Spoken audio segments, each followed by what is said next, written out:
É sobre o fim do mundo? É sobre o mundo viking? Não totalmente. São conflitos, decisões, tragédias e resultados que têm habitado o nosso mundo penal e processo penal. E quem conta? 2 integrantes dessa angústia diária.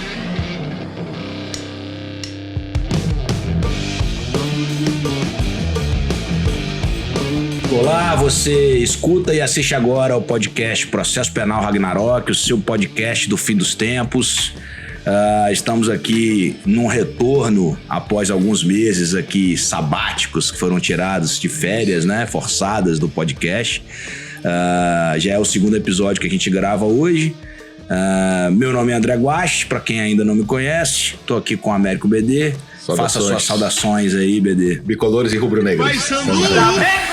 Tô aqui vestindo, evidentemente, o manto do Botafogo. Campeão da América e brasileiro. Campeão da América e campeão brasileiro. Igual o Flamengo de 19. Isso aí, igualamos o feito do Santos. 62 e 63, eles têm 2. E do Flamengo de 2019. Evidentemente que as projeções para o próximo ano é ganhar a Recopa, ganhar a Copa dos Campeões. O Botafogo joga agora em janeiro, fevereiro, inclusive com o Flamengo. Vai ser lá em Belém, na terra do Paysandu. Aí, vamos lá assistir esse jogo? Vamos ver o papão lá também, se Deus quiser. Pra gente poder, o Botafogo precisa ganhar pelo menos todos os títulos do Flamengo. Tu sabe que 2 de fevereiro, que é o dia do jogo... campeão da Libertadores, campeão brasileiro. E os flamenguistas vão lá no grupo e ainda ficam postando. Mas falta muito pra chegar no Flamengo. Tu sabe que 2 de fevereiro, que vai ser o dia de Flamengo e Botafogo na Supercopa, é o dia do aniversário da minha filha, Amanda. É aniversário da minha filha também, Helena, 2 de fevereiro. E é o dia da fundação do Paysandu. Aí, que beleza. O Paysandu fundou em 1914, é mais velho que elas. Mas... temos essa coincidência comum também. Aí, ó. Vai ser bom o jogo, vai ser bom. No episódio anterior, a gente estava falando justamente sobre o julgamento do Supremo Tribunal Federal do pacote anticrime, né? O Supremo julgou o juiz de garantias e outros... O Ironside está aqui agora. Oi? O Bjorn. Consegue botar o Bjorn aqui? Aquele latido que vocês ouviram no episódio anterior é justamente do Bjorn Ironside, pra gente manter aqui a tradição Ragnarok. Viking, né? Inclusive meu cachorro também é Ragnarok. Falávamos então sobre o juiz de garantias, né? Então a gente mencionou o sistema acusatório, mencionamos e começamos a falar especialmente sobre o julgamento do Supremo Tribunal Federal, que engloba juiz de garantias e engloba outros institutos também, o acordo de não persecução penal, arquivamento de inquérito policial, todos eles evidentemente nessa tônica, né, do sistema acusatório previsto agora expressamente no artigo 3º-A do Código de Processo Penal, e a implementação do juiz de garantias. Agora o meu vizinho que tinha parado voltou a cortar a grama, mas tá bom, a gente vai prosseguir. A gente tá num domingo aqui na minha casa, né, pessoal? Gravando o 2º episódio aqui do dia. No final, eu prometo que eu vou abrir uma cerveja gelada aqui pra gente poder comemorar o retorno do podcast e retornar aos trabalhos. Lembrem-se de seguir a gente no YouTube, né? De preferência colocar lá o sininho de notificação para que toda atualização vocês recebam. E aqueles que desejam ouvir no carro podem acessar nas plataformas Deezer, Spotify, Google Podcast e Apple Podcast, que vai estar lá. A gente não vai ter o prazer de ver a gente assim, né, pessoalmente, né, BD? Sim, vou perder muito. Perder o encanto da imagem, mas dá pra vocês ouvirem aí, às vezes malhando, tem muita gente que gosta de dar uma caminhada ouvindo o podcast, ou mesmo no trânsito, tem essa facilidade aí dessas outras plataformas. Falávamos então sobre o julgamento do Supremo, né, das... ações diretas de inconstitucionalidade referentes ao juiz de garantias.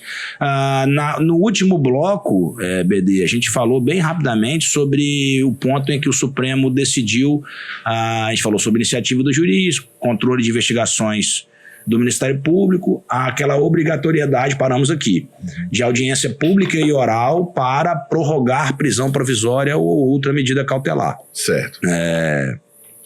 E decidir sobre o requerimento de produção antecipada de provas consideradas urgentes. Já mencionamos que a interpretação do Supremo Tribunal Federal foi de que ela não é peremptoriamente obrigatória, né, que o juiz pode motivadamente deixar de realizar essa audiência, e dando prosseguimento, término de competência do juiz de garantias. A gente entra num ponto aqui bem interessante do julgamento do Supremo Tribunal Federal. Ao teor do artigo 3º-B, inciso 14 do Código de Processo Penal, alterado pelo pacote anticrime, a competência do juiz de garantias ele se estenderia até a fase do artigo 399 do Código de Processo Penal. Ou seja, caberia ao juiz de garantias o recebimento da denúncia e caberia ao juiz de garantias a avaliação depois da resposta à acusação, encaminhando ao juiz de instrução apenas após a resposta. E o Supremo Tribunal Federal, inclusive assim, reforçando o assodamento da aprovação da proposta, fala até em erro linguístico, né? Legístico, né? Erro legístico, que eles chamam. Ele mostra uma incongruência justamente porque o é errada 399 é a providência típica do juiz da instrução, e não do juiz, né, que seria, né, de garantias, e deu uma interpretação conforme para assentar que a competência cessa com o oferecimento da denúncia. Ou seja, ofertou a denúncia, ofereceu a denúncia, não é nem o juiz de garantias que vai analisar o recebimento ou não da denúncia, já é o magistrado da instrução do processo. É uma mudança importante, porque é preciso também, nesse ponto, com todo respeito à Suprema, aperfeiçoar a nossa jurisprudência, que ainda admite recebimento de denúncia sem fundamentação. O recebimento é um ato muito importante, porque você tem que fazer uma análise de indício de autoria e prova de materialidade. Do crime, ali ele passa a ser réu. Isso aí. De fato, ali você tem um conteúdo decisório relevante. Então, é importante levar a sério essa fase de recebimento da denúncia. E a ideia do Supremo foi garantir, então, aí um outro juízo, né? Já que vai ter que ter 2. Agora, alguns atores estão querendo 3, né? Que eu falo, nós, porque eles queriam um para instrução, um para receber denúncia, um para instruir e o outro para julgar. Mas eu digo assim, gente, vamos logo então fazer colegiado desde o começo, que já resolve o problema. Já que está numa das exceções, tendo decisão colegiada, não há sentido nos tribunais em falar em juiz de garantias, porque o país não é rico. Agora, você não tem com essa quantidade de juiz suficiente e nem de estrutura para burocratizar tanto, né? Agora, BD, eu vou fazer aqui uma consideração. Não me parece que houve erro do Congresso Nacional, não. Porque se você parar para pensar, o pacote anticrime previu que o juiz de garantias iria receber a denúncia, o pacote anticrime previu que o juiz que atuar na fase de investigação estaria impedido para atuar na fase processual, e o pacote anticrime previu que o juiz da fase de conhecimento sequer tomaria ciência das provas produzidas no inquérito policial. Que ele não poderia ter acesso às provas produzidas no inquérito policial. Então, assim, quando o Supremo fala em erro linguístico, porque o 399 é providência típica do juiz da instrução, é claro que o Supremo deu uma interpretação aqui com base na proporcionalidade, até para manter uma coerência também, né? Porque o próprio Supremo disse que é inconstitucional o juiz não ter acesso às provas do inquérito. Mas a intenção do legislador era, de fato, excluir o juiz da instrução de qualquer contato com as provas do inquérito. Sim. Não era... Eu não acho que houve um equívoco. Acho que houve... Eu não concordo com a posição do legislador. Eu acho que seria equívoco sistêmico. Seria um equívoco sistêmico, né? Evidentemente, eu concordo com a posição do Supremo Tribunal Federal, só no ponto que eu discordo que houve erro. Sim. Não. Na minha intenção, no meu entendimento, a intenção era essa. Olha, se você não queria que o juiz analisasse, não sei se você concorda comigo. Mas é porque não me parece que ele fala equívoco. isso, mas o artigo que ele cita, salvo engano, é o artigo do recebimento da denúncia. Na parte do recebimento da denúncia, que nem existe. Que alguns falavam que era novo recebimento da denúncia, né? Depois da análise da resposta à acusação. Então é nesse contexto. Nesse ponto, sim. É nesse contexto que eles pegaram a ideia do erro legístico, que na verdade ele queria falar recebimento como aquele 399 equivocado. Sim. Mas a preocupação maior, eu imagino aqui, do Supremo, foi digamos, essa revalorização da fala de recebimento, dar ao recebimento um peso maior do que estava acontecendo, porque você coloca esse juiz, então assim, e também para evitar, né, determinados atos, porque veja como era incongruente, o novo juiz tem a obrigação de revisar todas as medidas que já foram praticadas e a validade das investigações. Ele tem esse poder de anular tudo que o juiz de garantia fez. Sim. Então é melhor fazer logo no recebimento do que tu receber, ter o negócio lá na instrução, depois das o juiz alegações chegar finais, né? e anular tudo. Então você tem outras... Como eu falo assim, era um erro sistêmico, né? A previsão, o que me parece assim, que foi de caso pensado mesmo, né? A ideia não era permitir que o juiz de garantias não recebesse, a ideia do legislador é que o juiz recebesse a denúncia mesmo e mandasse para o juiz da instrução, e só com a denúncia e mais nenhuma prova. Só, você vai ter que repetir tudo aí. Perfeito. E não tenha contato, porque se você tiver contato, você estará psicologicamente abalado e psicologicamente tendente a uma condenação futura. Aquele exercício de futurologia processual que eu... Sim, que é só quem nunca foi juiz.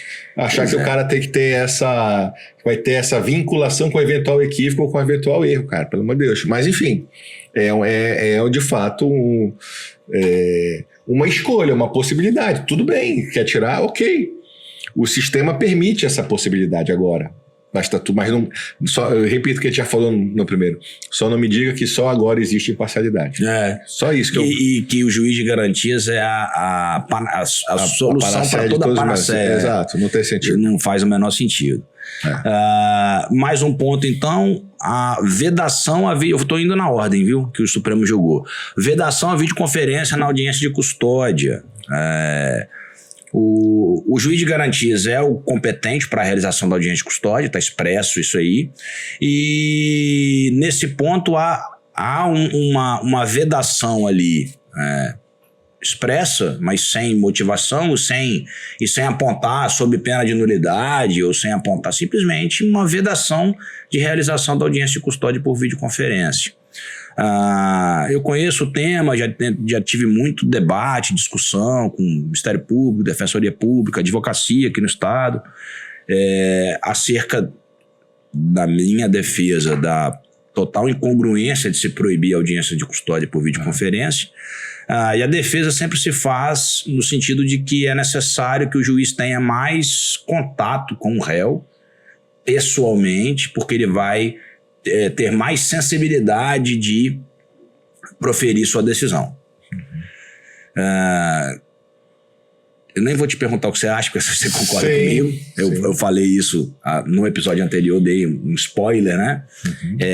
A gente está na era da telemedicina. Você quer coisa mais sensível e pessoal do que o contato médico-paciente? É claro que não vai ser todo atendimento médico que vai ser possível ser feito por videoconferência, mas hoje em dia é uma realidade, né? Você ser atendido por médicos por videoconferência, o que você precisa efetivamente consegue resolver. Agora, evidentemente, se houver necessidade de um exame clínico, o médico vai marcar. Então, fazendo um paralelo com isso, o juiz pode perfeitamente fazer audiência por videoconferência, hoje é uma realidade, inclusive o Supremo deixou isso como sendo possível, né, de forma fundamentada, e o CNJ regulamentou também nesse sentido. E se ele sentir a necessidade, se ele perceber que ele eventualmente está sendo coagido lá por trás das câmeras, né, embora você tenha ali todo um cuidado para se fazer audiência, ele pode mandar o réu comparecer pessoalmente.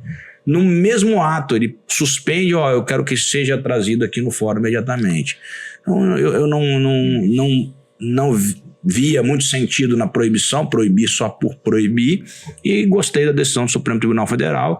Lembrando que nós temos um projeto de lei em andamento, já foi aprovado em um turno, inclusive, para alterar, inclusive para revogar a proibição, permitir categoricamente a realização por videoconferência. Infelizmente a gente teve a pandemia, mas a pandemia mostrou que a videoconferência não viola direito nenhum.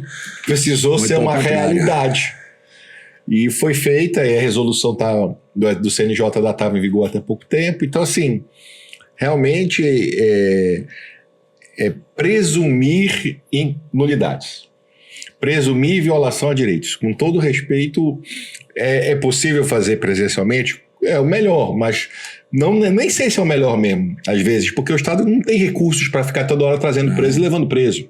Imagina, O pessoal fala de audiência para prorrogar medida cautelar. Sim, pois é. Não há dinheiro que dê para isso aí, né? Exato. Você vai ter que trazer toda hora, levar preso, trazer preso. Então, assim, são escolhas e eu acho que aqui o Supremo andou muito bem de deixar claro que isso não gera absolutamente nenhuma nulidade. Porque o que a gente verifica hoje, isso é uma realidade em várias varas, é que o sistema prisional informa que não tem agente suficiente para trazer. E aí você vai fazer o quê? Você vai dar uma ordem obrigando a trazer, já está dizendo que não tem. Vai ter um custo, você vai ter todo um problema em relação a isso. Então, eu acho que a decisão do Supremo foi adequada. Também compreendo, assim. O Poder Judiciário, de uma maneira geral, né, BD, ele é muito resistente à tecnologia. Sim. Né? Existem duas passagens num texto do Fábio Ulloa, antigo, do Conjur, em 2007. Eu sempre gosto de citar essa passagem porque ele menciona duas situações. Na década de 20, a anulação de uma sentença datilografada. Sim. Sob o argumento de que não era possível identificar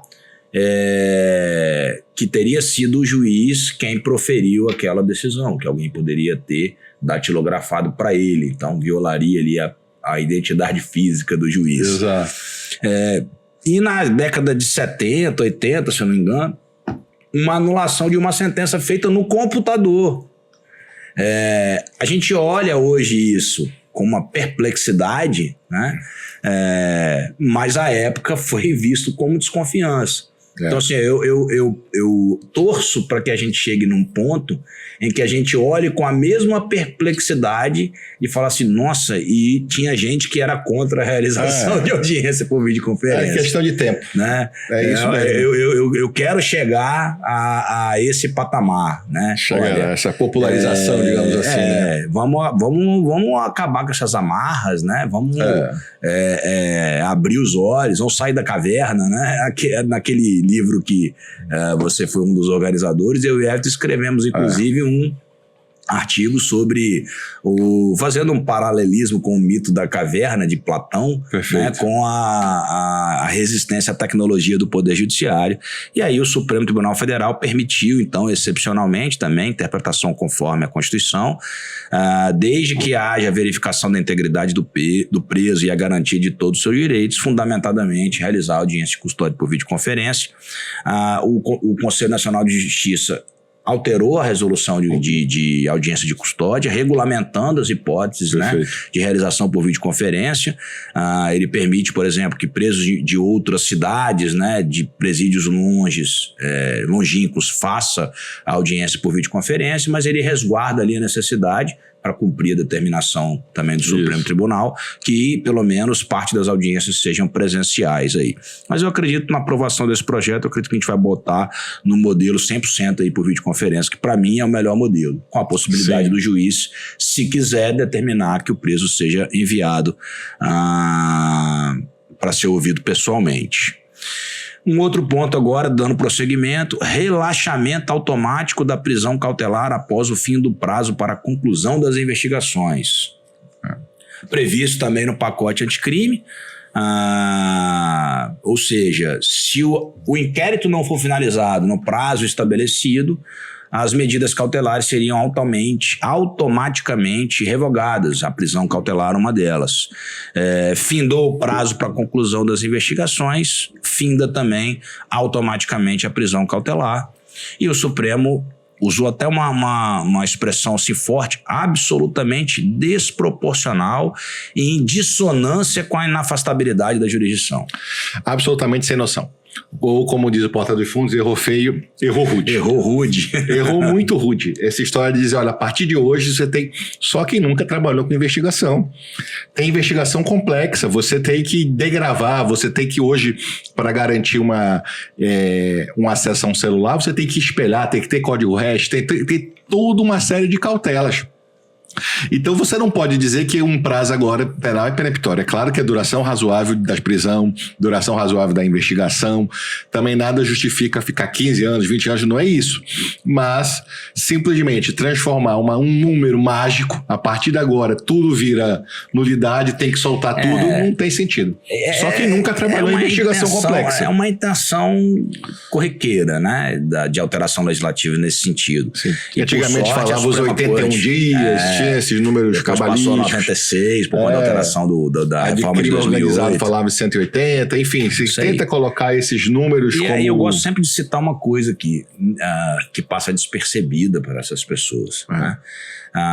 O pacote anticrime, o mesmo pacote anticrime, lá no artigo 310, no parágrafo 2º, se eu não estou enganado, é um dos parágrafos, ele fala peremptoriamente que o juiz deverá denegar a liberdade provisória quando o cidadão for reincidente, quando estiver utilizando arma de uso restrito ou proibido, se não me engano, quando pertencer a organizações criminosas. Acho que as hipóteses são essas. E aí cai numa situação que o Supremo Tribunal Federal sempre decidiu igual, de que todos os dispositivos de lei que estabelecem prazos peremptórios ou decisões em abstrato, são submetidos ao controle de proporcionalidade, ao controle de razoabilidade. E é evidentemente que esse controle tem que ser, e eu acho que o controle desse parágrafo citado, eu não posso simplesmente, é reincidente, eu vou converter a prisão de flagrante em preventivo. É uma das provocações, inclusive, que eu faço. O MP pede a concessão da liberdade provisória num cidadão que é multi-reincidente e pertencente a uma organização criminosa. O juiz vai ser obrigado a soltá-lo. Com a própria lei determinando o contrário, embora a gente faça essa análise de razoabilidade, era uma provocação que eu sempre faria. É necessário, então, permitir que haja uma prorrogação, desde que fundamentada. E assim, pelo que o Supremo decidiu, são novas prorrogações, não existe um limite para a prorrogação. Perfeito. Vai depender da análise do caso concreto. Quantas forem necessárias, desde que você justifique. Não é uma prorrogação automática. É a complexidade do caso que vai justificar ou não, que é a lógica da duração razoável do processo. Claro. Comportamento das partes, complexidade da causa, comportamento do Estado e juiz e o interesse da vítima. A Corte Interamericana expressamente inclui a vítima como quarto elemento na duração razoável do processo. Passando para mais um tema, então, exclusão de competências. O Supremo excluiu expressamente 4 competências do juiz de garantias. Processo de competência originária dos tribunais, 8.038 de 1990. Competência do Tribunal do Júri, infrações de menor potencial ofensivo e casos de violência doméstica e familiar. Vou fazer um corte aqui. Consigo compreender no júri, consigo compreender nas infrações de menor potencial ofensivo. Porque no júri é o jurado que julga. Sim. Então, assim, não há necessidade de você ter um juiz diferente, digamos assim, se quem vai julgar, de fato, ele vai pronunciá-lo, mas quem vai efetivamente condenar ou absolver é o jurado. Então, eu consigo compreender a decisão do Supremo nesse caso. As infrações de menor potencial ofensivo, igualmente. Porque não teve investigação. Né? Se inicia com TCO, é raríssimo isso. Não consigo compreender nos processos de competência originária e não consigo compreender nos casos de violência doméstica e familiar. No de competência, a argumentação me deixou... No de competência originária é porque, na verdade, há uma diluição, digamos assim. Não há... Mas... Tem um relator, de mesmo jeito. Mas a discussão que seria essa. Então é só nos tribunais superiores, por que não na vara colegiada de júri, de crime organizado também? Pois é. Se você tem... Se o argumento é a colegialidade, ela também existe na vara de crime organizado. Então deveria também ter incluído essa exceção. Deveria incluir também, por um paralelismo com a ideia de que a decisão... É verdade. Já que é uma turma... Por coerência. Apenas esse aspecto. Mas a preocupação do Supremo, eu acho, e nesse caso, dessa exclusão, foi nesse sentido, de que há uma diluição do... você não compromete 5, mas o problema é que eu não posso submeter... A questão não é só somar, né? A questão é o comprometimento individual de cada um. Mas o relator, o relator decidindo questões, por exemplo, vamos lá, um juiz sendo processado criminalmente no Tribunal de Justiça. Tem medidas cautelares que são realizadas antes da instauração da ação penal que têm que ser submetidas ao plenário. Sim. Por exemplo, a determinação de afastamento cautelar de um juiz precisa ser decidido por plenário. Então vamos dizer que o plenário estaria também contaminado. Esse é o problema. De que eu entendo que mas esse é o problema. Não vejo o sentido do Supremo ter excluído, a não ser por uma questão de... Mas é que eu tô falando, como já vai pro plenário, se você falasse que estava suspeito todos. Por isso que não existe o juiz de garantias. Nesse caso, realmente. É esse o argumento, é esse o raciocínio. Dizer, olha, algumas medidas às vezes tem que ser a turma, então tu já inviabiliza, porque tu já tirou... Se todos esses ficarem suspeitos, tu já tira uma maioria. Tu já tira uma maioria, dependendo de se já for direta a competência do órgão especial também. Enfim. Ok. Tô me convencendo mais. E Lei Maria da Penha? Então, a Maria da Penha é uma incongruência, porque você protege... Proteção da vítima. Perfeito. Mas se for todo mundo tem que ter vítima. O estuprador... Se a mulher foi vítima de um estupro... Ela que não tem a incidência da Lei Maria da Penha. Pronto. Ela vai ter menos proteção porque vai ter um juiz de garantias. Exato. Ou seja, o juiz de garantias ele veio para proteger menos a vítima. Pronto. Não vejo o menor sentido nisso aí. Eu acho que a questão da Maria da Penha foi só aquela lógica de que tudo é diferente da Maria da Penha, né? Para manter a tradição de que tudo é... Menos decretar prisão de ofício. Nisso aí eles querem incluir no mesmo bolo. Embora tenha previsão expressa. Lá está expresso. Mas é um bom debate essa exclusão. Por mim, ele podia excluir de todos logo. Acaba logo com essa porcaria, que eu acho que, como eu falei, não é da essência. Mas tudo bem, vamos mantê-la, né? Vamos ver qual é, mas eu também concordo. Até publiquei artigo com Sena dizendo isso. Essa exceção da Maria da Penha, ela é incongruente. Não dá pra... Também não consigo compreender, não. Com todo respeito também aí. A nossa Suprema Corte, desse ponto lógico. Aí, eu não concordo, não. Eu fui convencido agora pelo BD com relação à competência originária. Ok. Me trouxe um argumento um pouco mais sólido. Mas ali aí, Maria da Penha, ter sido excluído do juiz de garantias é uma confissão de que o juiz de garantias veio por uma finalidade diversa do que efetivamente se compreendeu. Dando prosseguimento, vedação do conhecimento dos autos do inquérito pelo juiz da instrução. Os parágrafos 3º e 4º determinam, né, o acautelamento dos autos do inquérito na secretaria do juiz de garantias, sem envio ao juiz de instrução. É até uma redação ruim, porque eles esquecem que é eletrônico, né? Então, assim, tem um arquivamento das questões. E o Supremo Tribunal Federal entendeu como sendo uma irrazoabilidade manifesta, né, da proposição legislativa, de que não faz sentido pressupor que o juiz da ação penal perderia sua imparcialidade para o julgamento de mérito com a simples conhecimento das provas produzidas na fase pré-processual. Cara, eu não vou nem tocar no problema das provas irrepetíveis, provas antecipadas, cautelares que são produzidas no inquérito, que seria uma loucura, não vou nem tocar nisso. Eu vou repetir o exame de corpo de delito numa vítima de estupro. Exato. Durante a ação penal, se eu não tiver acesso. De novo, o que eu acho aqui é uma má compreensão e o equívoco sobre o peso probatório para que serve a prova produzida no inquérito. As pessoas acham, ou essa corrente defende, que todo o valor dela é só para recebimento da denúncia. Não é. Não é. Isso são provas, isso tem um peso para depois. Claro. Muitas vezes, a própria testemunha, ela dá mais perto do que ela lembra no inquérito, não é no processo, por um decurso de tempo. Então é importante a preservação disso, né? Destruir provas com processo em andamento, me desculpe, é uma loucura.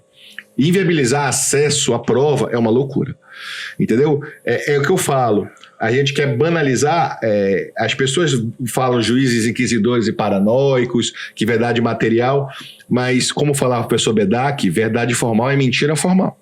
Nós não podemos banalizar e simplesmente achar que aquilo ali não tem relevância.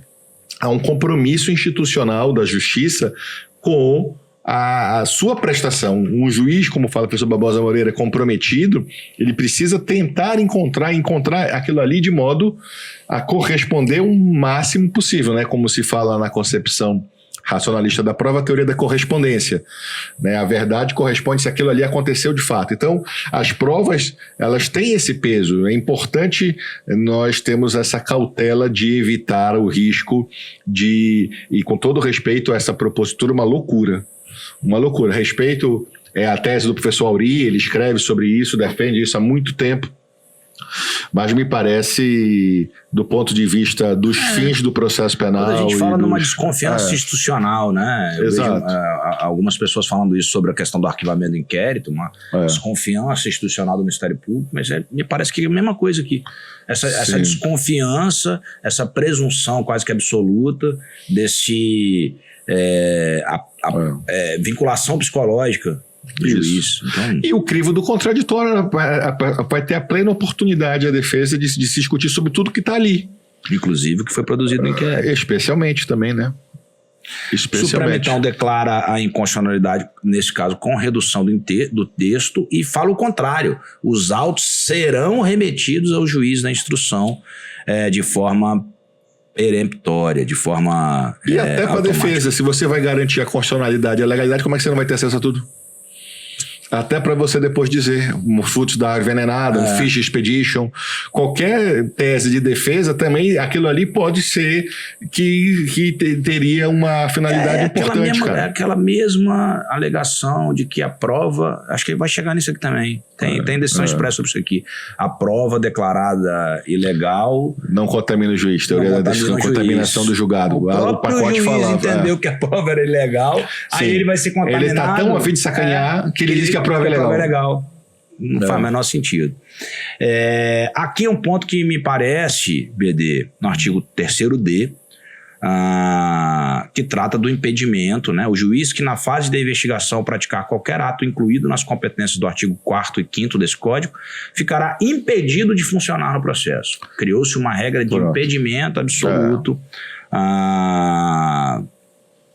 que foi declarado inconstitucional.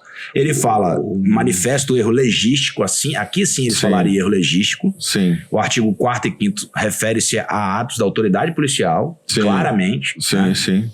É uma evidência também de que a proposta foi aprovada de forma extremamente assodada, né? Isso. E aí eu concordo nesse ponto. Eu vi defesa de inconstitucionalidade do pacote anticrime pela forma com que ele tramitou, sem debate, né?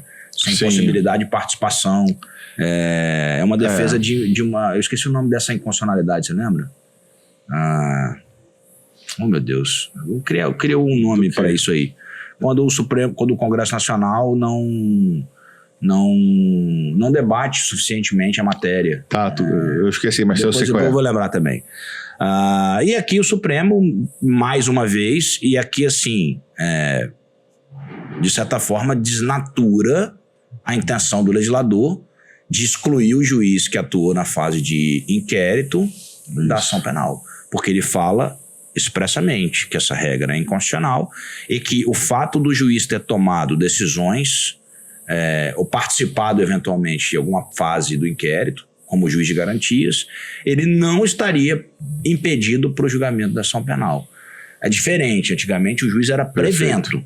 Perfeito, exato. Era ele que necessariamente ia julgar. Ele tinha que julgar, com as exceções, evidentemente, de aposentadoria, remoção, promoção, falecimento, claro, né?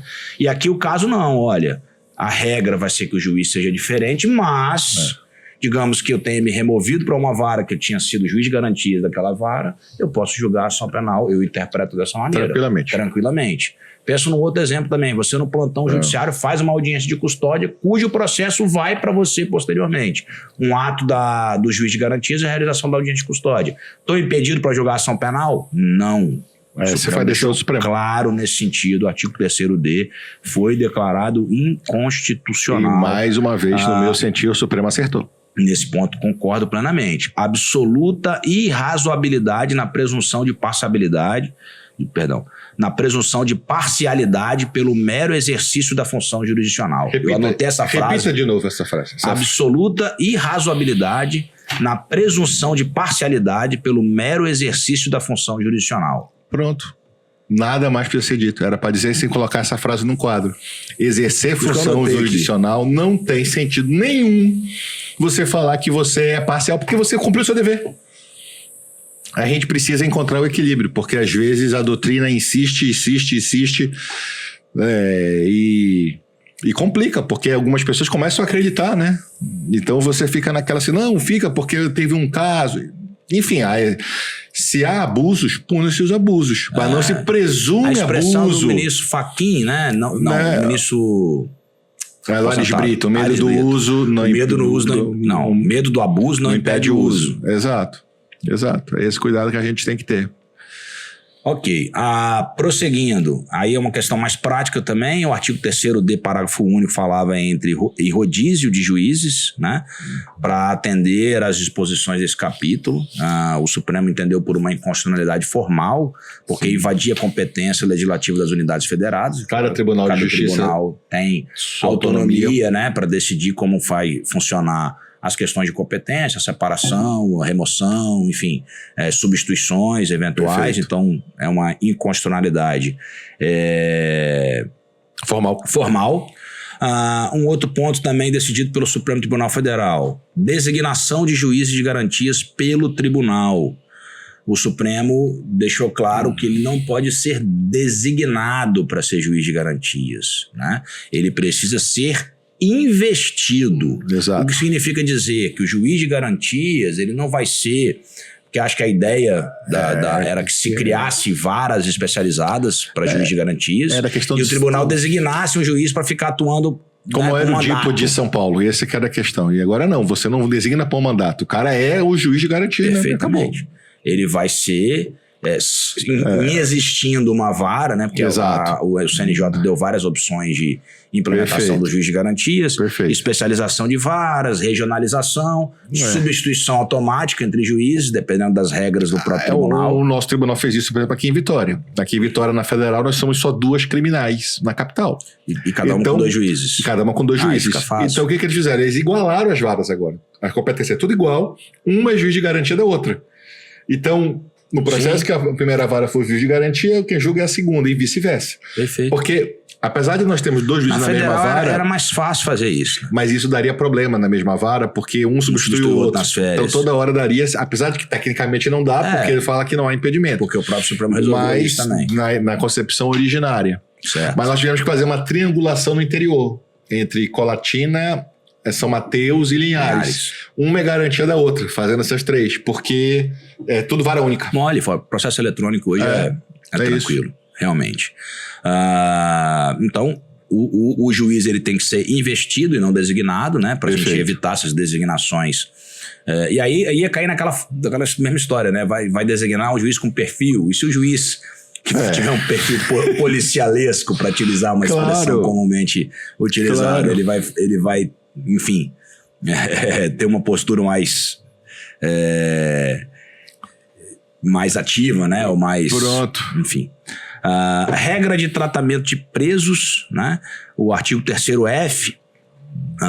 O juiz de garantias deve assegurar o cumprimento das regras para tratamento dos presos, impedindo o acordo ou ajuste de qualquer autoridade com órgãos da imprensa para explorar a imagem da pessoa submetida à prisão. E a gente chega sempre àquela discussão entre o direito fundamental à informação, né, muito citado pelos meios de comunicação, né, inclusive utilizando da imagem do preso, com esse direito individual à preservação da sua intimidade. E o Supremo... Aqui o ministro Barroso tem uma frase que eu gosto muito, que é muito importante, que fala que o judiciário pode dar o pão, o judiciário não pode dar o circo. O lugar de punir não é na Globo, não é em nenhum lugar. O lugar de punir é no processo, respeitado as garantias. Então não tem por que pegar aquela pessoa e estigmatizá-la e transformá-la no inimigo número 1 do mês. Prisões. Exato. O pior criminoso de todos os tempos da última semana. Então não dá pra gente fazer esse tipo de etiquetamento. Então a ideia aí é realmente que haja uma preservação dos direitos fundamentais do preso. A interpretação conforme o Supremo ficou acho, vaga, mas propositalmente vaga, que ele fala, olha, a divulgação de informações sobre a realização da prisão, a identidade do preso, pelas autoridades policiais, Ministério Público e pela magistratura, deve assegurar a efetividade da persecução penal, o direito à informação e a dignidade da pessoa submetida à prisão. Sim, se a não pessoa pode divulgar, às vezes é uma questão que às vezes precisa. a imagem do foragido, para você poder fazer aquele caso, uma busca de uma relação a uma pessoa, entendeu? Mas tudo é o equilíbrio. O tribunal alemão, o caso Lebá 1 e Lebá 2, é importante, né? Isso, anos depois quiseram fazer uma reportagem de direito ao esquecimento. Exato. E aí o debate sobre a imagem do preso e o debate sobre qual o interesse público na revelação daquela informação. Então é esse ponto de equilíbrio que a gente precisa encontrar. E por isso que eu acho que o Supremo mandou bem, assim, ele mexeu, não proibiu e simplesmente condicionou. Calibrou. Ele fez uma calibragem. Ele vai dizer, olha, tem que o juiz ter que proteger com equilíbrio. Não é nunca, nem sempre. Que mais ou menos aquela frase famosa daquele autor espanhol, né? Que a Marcela Mascarenhas Nardelli coloca bem naquele livro, muito bom, Prova no Tribunal do Júri. No direito e no amor, nunca diga nunca nem sempre. Você terá problemas do nunca e do sempre no direito e no amor. Então, agora a gente vem num ponto polêmico, BD. Nós gostamos de polêmicas. Arquivamento do inquérito policial. Vai ser o campeão do mundo. Questão de tempo. Arquivamento do inquérito policial. Nós tínhamos o artigo 28, né, que submetia uma decisão do juiz, que a gente chamava de decisão complexa, né, de ato complexo. Parecer do Ministério Público, decisão do juiz por arquivamento, com aquela possibilidade do juiz, se não concordar, encaminhar ao Procurador-Geral de Justiça. O pacote anticrime disse o quê? Primeiro, a comunicação da decisão à vítima ela é obrigatória. Achei um ponto muito bom isso. Nos crimes vagos será feita aos procuradores, né, do respectivo órgão. Comunicação à autoridade policial e ao próprio investigado e um envio automático às instâncias revisoras do próprio Ministério Público. Ou seja, nenhuma participação do Poder Judiciário, segundo o pacote anticrime. A Suprema Corte me parece que ressuscitou o antigo 28, com alguma roupagem nova. Até um dos motivos do embargo de declaração é esse ponto, porque ficou ambígua a redação se volta o 28 do juiz arquivando, ou se o Ministério Público promove o arquivamento e passa para o juiz para decidir se o juiz faz o 28 ou não faz o 28. Na prática, sabe o que eu faço? Quando há o pedido de arquivamento e eu não tenho nada a falar, eu só disse que, olha, o pedido de arquivamento, eu estou tomando ciência, não estou determinando o arquivamento que não cabe mais a mim determinar, como não há nenhuma, no meu caso, não há nenhuma, não enxergo aqui nenhuma ilegalidade ou me fugiu a expressão, esqueci teratologia, então deixo de encaminhar as instâncias superiores do MP. Eu praticamente, assim. eu aplicava o 28 sempre, sem olhar, sem analisar. Porque eu sempre disse, eu tinha uma posição bem interessante, na minha opinião, quero dizer o seguinte, olha, eu nunca vi controlado ter a última palavra. Essa história de que o juiz era o fiscal do princípio da obrigatoriedade, mas a última palavra fica no MP. Então tu não é fiscal de nada. Porque se tu é fiscal, a última palavra tem que ser tua. E não é papel do juiz fazer isso. A solução para mim melhor era mudar aquela jurisprudência para passar a admitir a ação privada subsidiária da pública pela vítima. No caso de arquivamento, pelo MP. Que a vítima tem um papel muito importante. Claro. E aí joga a última palavra para o juiz. Né? Porque o juiz ia ver se estava certo ou não essa história de arquivamento. Mas assim, foi uma questão fática, uma incongruência o Ministério Público defender isso e sempre propor uma DIN, porque eles tinham um problema que o volume ia aumentar substancialmente e não tinha estrutura. Na minha opinião, a DIN foi por causa disso. Exato. Eles tinham tempo para se adequar. Exato. Eles não tinham estrutura para um volume de revisar todas as investigações. E esse é um problema que a gente precisa refletir, né? Saber nessa fase mesmo qual é o limite. Aqui sim, o titular da ação é o Ministério Público. Então ele e a vítima, para mim, é que tem que... Por isso que eu falo que não tem que ter o papel do juiz aí. O juiz não tem que se meter nisso. Por isso que eu não analisava mérito, se estava certo ou se não estava certo. Até para evitar aquela discussão, né? Eu mando aplicar o 28, analisando o mérito. E aí depois eu vou receber denúncia que foi o próprio que mandei. Aí você ainda tinha um outro debate sobre a lógica da suspeição, porque aí sim você fez um juízo de valor, etc. Tem elementos para denunciar. Tem elementos para denunciar, você precisa incluir fulano, ciclano, beltrano, enfim. Ou o fato X ou o fato Y.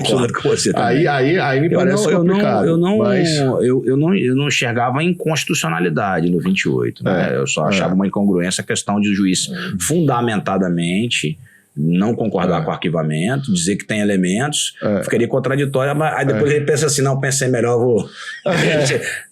Formalmente poderia fazer isso. Sim, total. Algo que não poderia acontecer. Total. Mas eu nunca entendi como inconstitucional, eu sempre entendia como uma... A gente fala de desconfiança institucional, ok, mas era uma opção do legislador. O legislador preferiu que o juiz fizesse esse controle. Então, assim, ele não estaria iniciando a ação penal, ele estaria encaminhando a um órgão superior, que teria, de fato, a última palavra para poder preservar, na minha opinião, o princípio acusatório. Isso. Mas o que o Supremo decidiu é o que a gente precisa passar aqui para os nossos ouvintes, de fato. Os argumentos foram inafastabilidade da jurisdição, uma incoerência, e nesse ponto eu concordo com o Supremo Tribunal, BD, porque ele fala assim, olha, o pacote foi incoerente. Se mandou todas as investigações do Ministério Público serem enviadas ao juiz para que ele tomasse ciência, sim, verdade. O arquivamento não vai ser enviado. Verdade. Então eu acho que... Ele fala até do paralelismo, porque tu tem que ser intimado do início, né? Se tu não é intimado do início, como é que tu não vai ser intimado pro final? E como é que tu faz o controle? Porque tá na tua vara aquele processo, na tua estatística tá aquela porcaria ali, aquele inquérito. Então, para todos os efeitos, do ponto de vista de prestação de conta, de correição, etc., tá lá vinculado à tua vara. Então, se tu tivesse um arquivamento sem que o juiz soubesse, mas uma coisa é dar a ciência ao juiz do arquivamento, outra coisa é o juiz participar ativamente do arquivamento. Eu acho que a alteração não foi para ele participar ativamente, foi para que ele intervenha pontualmente no caso de teratologia. É porque eles acabaram com a remessa necessária na Agora, prática, o que deveria ser feito, BD, era que o juiz que reconhecer a existência de uma teratologia, aí sim ele ficasse impedido para receber a denúncia. Sim. Porque, de fato, cara, você está dando... Sim, você fez um juiz de valor, de fato. Você faz um juiz de valor. Agora... A não ser que fosse uma mera remessa, que é o que eu faço. Eu não aprecio mesmo. Remeta-se ao Procurador-Geral, no seu caso, a Câmara de Revisão, né? Coordenação e Revisão Criminal do MPF. Isso.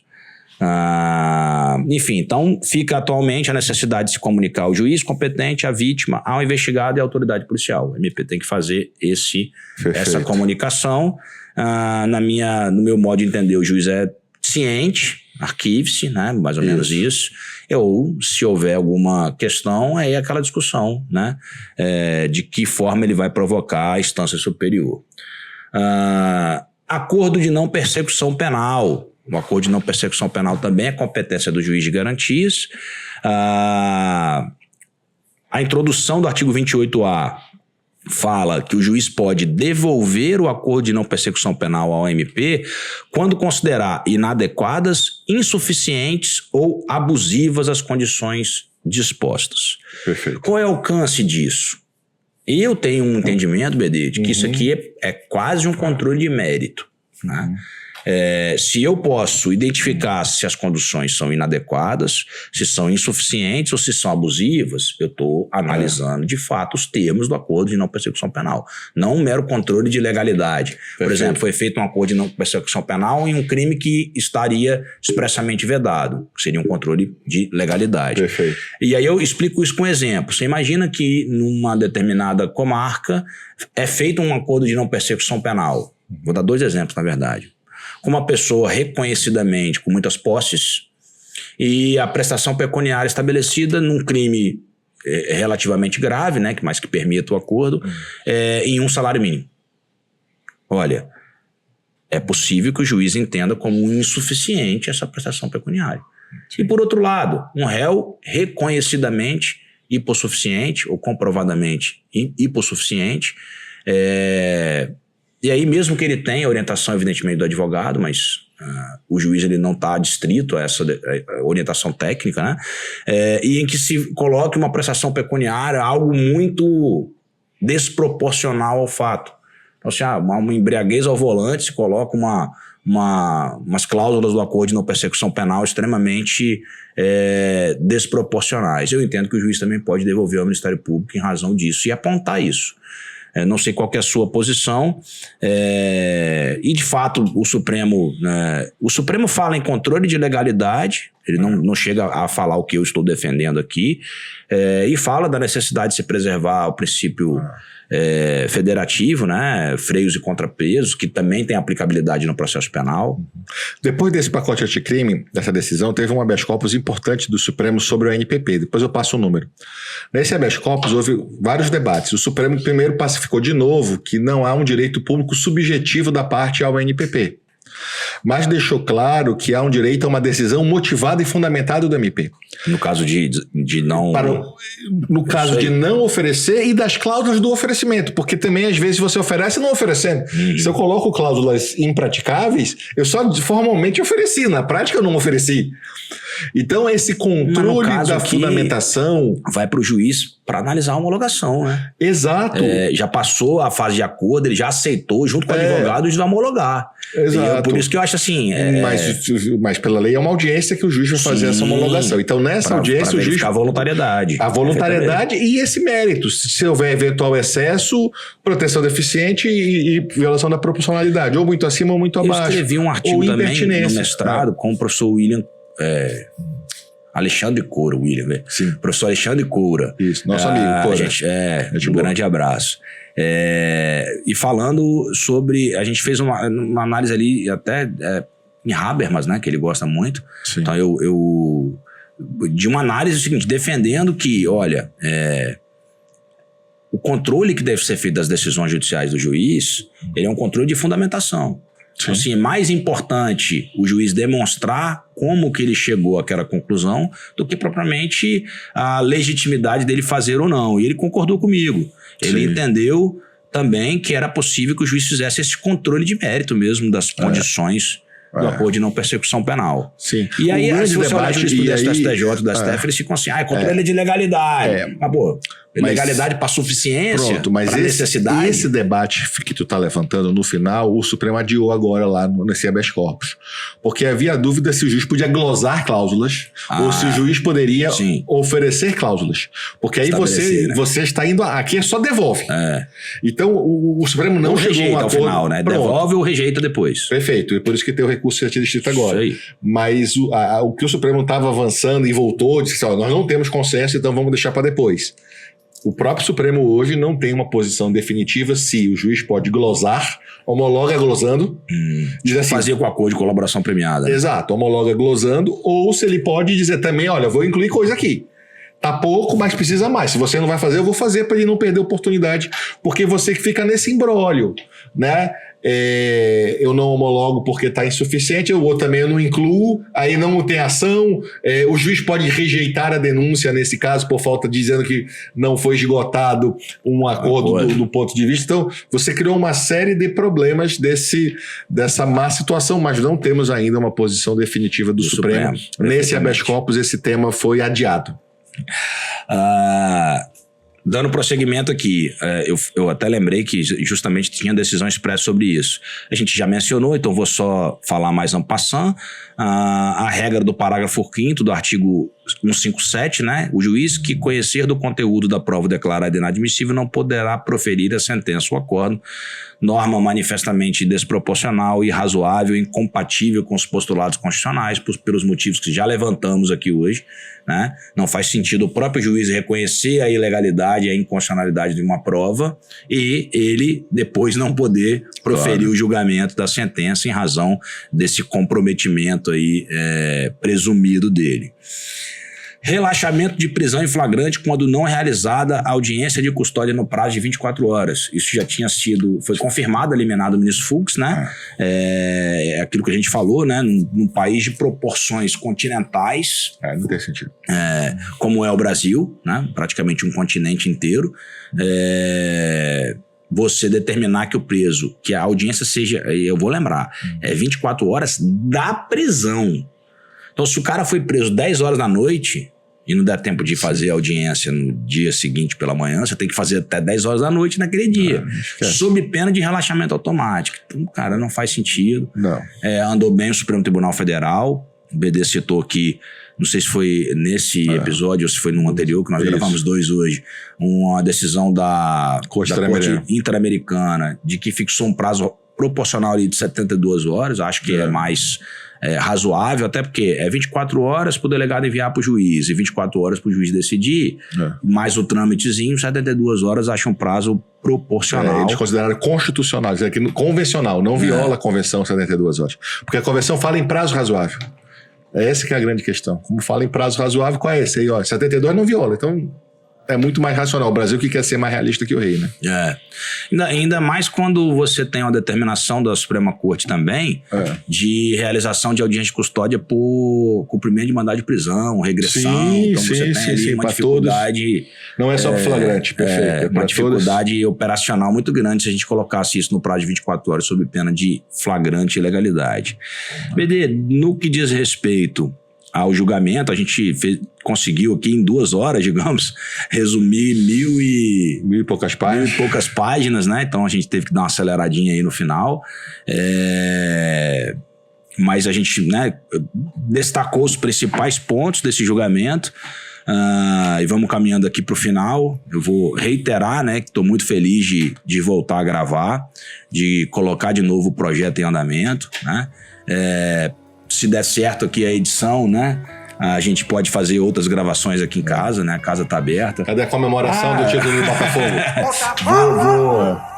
Joga a câmera no BD, que aí eu vou preparar uma surpresa aqui. BD, faça as considerações finais aí. Então, gostaria de agradecer a todos. Eu também estou muito feliz com essa volta do podcast, com a periodicidade que a gente pretende de todo mês ter um episódio, pelo menos, ou 2. E dizer que, de novo, um feliz 2025 para todos. Muita saúde, muita fé, muita paz, muito amor. Tudo de bom para todos isso aí. Amém. E aí, pessoal, já que hoje é domingo, nós vamos aderir aqui às comemorações do título brasileiro e da Libertadores Botafogo. Vou quebrar aqui o protocolo, BD. BD não bebe cerveja, pessoal, por isso que eu vou beber sozinho. Vou tomar um golinho de cerveja. Muito obrigado. Mais uma vez agradeço aí aos ouvintes. Um abraço a todos. Saudações botafoguenses a todos os alvinegros do Brasil. Valeu, abraço a todos. Produção de podcast Fervo Digital.